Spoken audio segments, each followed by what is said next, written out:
Hello and a very warm welcome back to the garden. Now, a question that I get very often is, how do I preserve all of the food for eating over winter? And I'm going to give you an honest answer.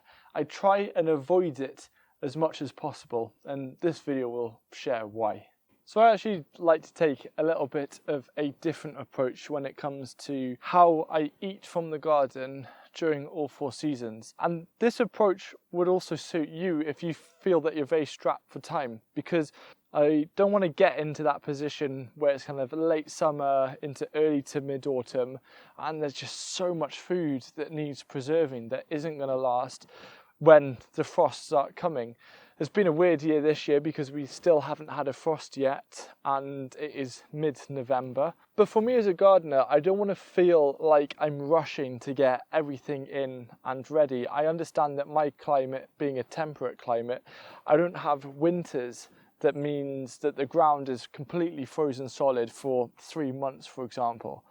So instead, I like to shift my priorities a little bit. So my lazy approach to preserving food for over winter is to prioritise having a greater percentage area of the vegetable garden to be growing winter vegetables, rather than just being so set on all of the summer and autumn crops, to actually make sure that I section off spaces. For example, in front of me here, this is purple sprouting broccoli and I've got leeks that allow me to have a lot of food over winter time.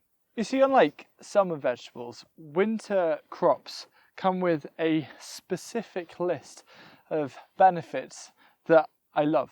The first thing is that over winter, they're not going to bolt. Most of the time, unless they're in a polytunnel, they don't need watering. Keeping down on the weeds is super easy because we've got so much time, and they just sit here for us to just come up to the garden whenever we want a little bit of extra food.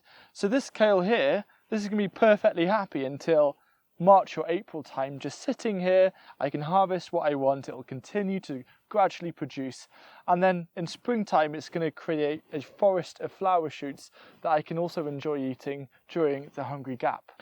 When you're growing something like peas, for example, you have to keep on harvesting them, and then if you're wanting to freeze them, you've got to pod them and all of those kind of things, and then they're gone. The space is finished. They don't just sit there and you can think, oh, tell you what, I've got enough food now, I'll just harvest you guys in 2 months. It doesn't work like that.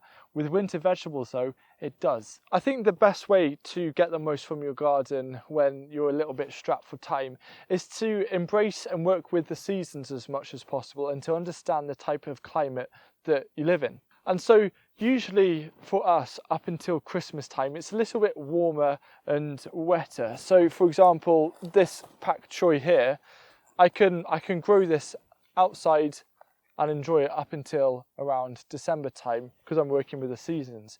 Our coldest times tend to be kind of mid-winter to early spring. Now, in fact, this spring we had 22 frosts in April alone. So there's a lot more colder weather closer to the growing season than towards, say, the end of a growing season, and I try and base my plantings around that. So of course I do a little bit of preserving for winter, and it's mainly things like tomatoes, which is such a lovely taste to enjoy in the darkest of months, and then pumpkins, for example, other things like that. But for the most part, I like to keep my food out in the garden as much as possible, so I'm not spending that time prepping it, whether it's freezing, blanching, pre-cooking, all of those things.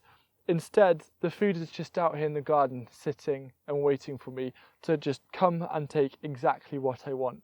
And I've also found that that's a nice way to reduce food waste, because I'm only coming up to the garden to harvest what I need. Even say on Christmas Day, I can come up and get some cabbage, for example, and Brussels sprouts. Now, undercover spaces are an interesting topic for over winter and getting food from the garden. Things like cold frames. This here is a cold frame that I've designed myself and is available on my shop hughesgarden.com, where everything that you need gardening is available. I've got some carrots growing under here, Paris market carrots, nice and small. They're starting to develop in size. I can show you this one here, very cute, but the greens of carrots are nice and edible as well. So If you do have undercover growing space, yes, it's an amazing way to grow things in summer to create a much warmer climate, so I can grow things like aubergines. But for winter, they're just as vital, just as important. If you say don't have space, or you don't have a polytunnel or a greenhouse, you can grow a huge amount of winter salads in a cold frame like this. You've got different things like corn salad, purslane for example, chard, that you can harvest all through winter. So I use undercover growing spaces to prioritise growing more leafy green salad type crops over winter. But for my actual staple crops, the things that I really enjoy and truly want to eat that are nice and warming over winter, I like to grow those outside in the beds. So obviously, being in Wales and leeks being our national vegetable, they are perhaps my biggest staple in terms of what I get from the winter garden. Leeks are amazing because firstly they taste epic. There's not many vegetables that I think taste better than a leek. And the other thing is that they just store in the ground so well. I'll be harvesting leeks usually up until the end of March. So from November until March, if I have a whole bed of leeks, that's a huge amount of food. And the other thing that's lovely about leeks is that unlike some other winter vegetables which need a much longer span of growth to occupy a whole bed, I usually succession plant these after, say, some new potatoes or broad beans. I then transplant the leeks into that ground. So I'm still getting a crop early in the season from the same bed.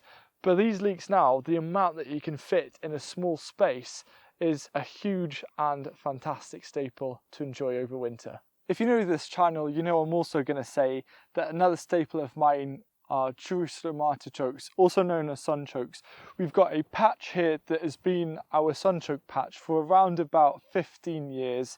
Super productive. We've just cut the tops off earlier today because they've fully died back. Great compost material, by the way. And this, again, is going to yield kilos and kilos of Jerusalem artichokes over winter. And there's something that is, again, it just stores in the ground. Whenever you need some, you just come up, you harvest a plant or a couple of plants, take the tubers back, and you can keep on doing that up until around mid-March when they start to resprout again. So again, a huge amount of food, very minimal work for what you get from this space. Another staple for winter for me is beetroot. This is albino beetroot, so delicious, so sweet. Now, I found that beetroot does seem to overwinter pretty well up until around late January, early February. If you're a little bit concerned, you can mulch with, say, a load of leaves or straw or something just to help protect them. But I found that they just sit really nicely in the ground. And again, for at least the first half of winter, I can come up and harvest the roots whenever I need. Such a tasty, versatile vegetable to grow. Another great winter tuber to enjoy is oca, New Zealand yam, which is what is kind of cascading over this bed here. We've just harvested some earlier today just because of doing a little bit of clearing, so it's nice to already have some tubers. But typically I'll start to harvest these around December up until February time. They work great in containers, they work really well in raised beds. However, if you don't pick up every single tuber, you will suddenly find that you have oca there again next year, which I don't think is ever a bad thing. It's just something to know. It likes to spread, but it's also delicious and productive. My favourite way to enjoy it in terms of eating is roasted with a little bit of salt. For staple leafy crops that stand up better to cooking, for example, kale, which I've already mentioned, there's also this. This is Asturian tree cabbage, which this is one of the smaller leaves of the lot, but this I think is delicious. I like to cut it up and cook it pan fried, for example. You can wrap things in it and roast it. It tastes just like cabbage, but unlike cabbage where sometimes you can find maybe some like caterpillars inside, or it gets a bit dirty, or it starts to rot from the inside, this seems to stand much better being outside over winter. So if you love cabbage and you like the flavour, by the way, this goes really well cooked with leeks. I've actually found that in terms of hardiness and self-sufficiency from the garden over the winter months, this Asturian tree cabbage is absolutely amazing. Earlier this year I did a video about why I was growing potatoes in containers, and this actually helps with the lazy way of preserving food over winter, because the potatoes are in here and they're actually really happy sitting in soil. Just like, say, oca or Jerusalem artichokes, we all know where we've harvested potatoes, perhaps missed a couple, and they just appear the next year. So what I'm doing here, I've just got a couple of spuds here. I can tip this all out, for example, but I don't want to go into the effort of having to maybe dry these off, store them in a sack somewhere and worry about them rotting. Instead, I find it much easier to carry the whole container into a frost-free place, for example a shed, and then gradually over winter, whenever I need more spuds, I go in, I empty one of these out onto a bed, because this makes an excellent mulch, and I've got the potatoes that I need. Again, saving a lot of time. And so in a nutshell, the lazy way to preserve food over winter is to embrace the qualities and the benefits of winter vegetables, rather than investing a lot of your time into summer and autumn crops. So as we're starting to think about next growing season and we're getting into the planning stages, have a little bit of fun with just seeing whether perhaps dedicating a bit more space in your garden to winter crops will make sense to you. How would that winter look? How would the time during your time during summer and autumn change and differ? So let me know how you feel about this approach to preserving food over winter. And if you're wanting to know what to do with all of the weeds that you're currently clearing out of your garden, this video right here shows you a real simple method to make the most of those nutrients.